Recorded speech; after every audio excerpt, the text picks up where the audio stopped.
First, this evening, Chief of Accompong, Richard Currie, has responded to the recent standoff between residents over the decision to reject military presence in the Maroon town. Chief Currie has also rejected claims of bias in how aid is being distributed and stressed that political forces are at play. Here's Kelisha Williams with our report. This is one of the videos being circulated on social media, a brawl between Maroons in Accompong, St. Elizabeth. It came after Colonel Richard Currie publicly rejected an offer by the Prime Minister to deploy the JDF to assist with rebuilding efforts in the area. Richard Currie wants people to live on the Tamalin.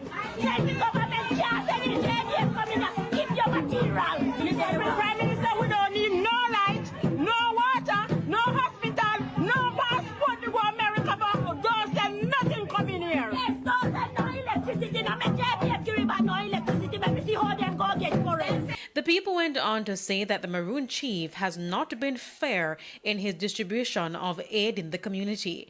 On Monday, Mr. Currie stressed that most of the people in the protest are being influenced by politics. One does not want to see the face of politics, right?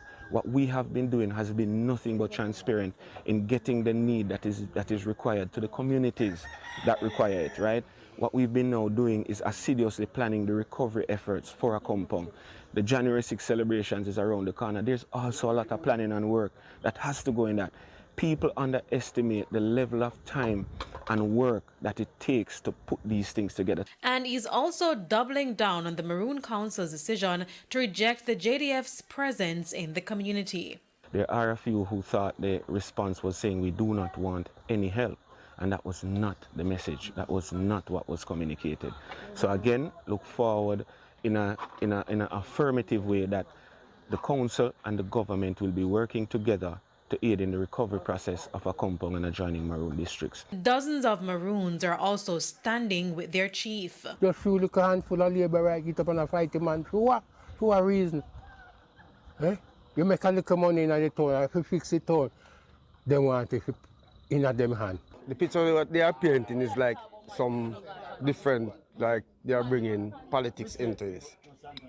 And it's not so. And most of who talk the other day, their belly are full because they get water. I personally give some of them water, food, parties, name it, everything that come. We definitely against the soldiers them from coming here because no gunman in here.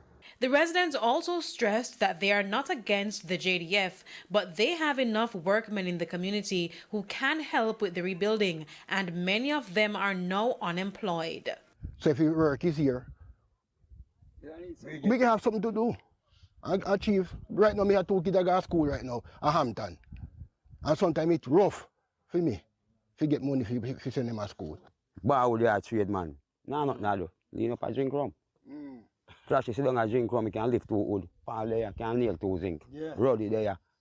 If you carry a man from Santa Amaga to come to the book, you left with broke. Work has already started to repair some of the buildings in the community. Priority is being placed on getting concrete roofs where possible. And going forward, the chief is appealing for unity and open dialogue.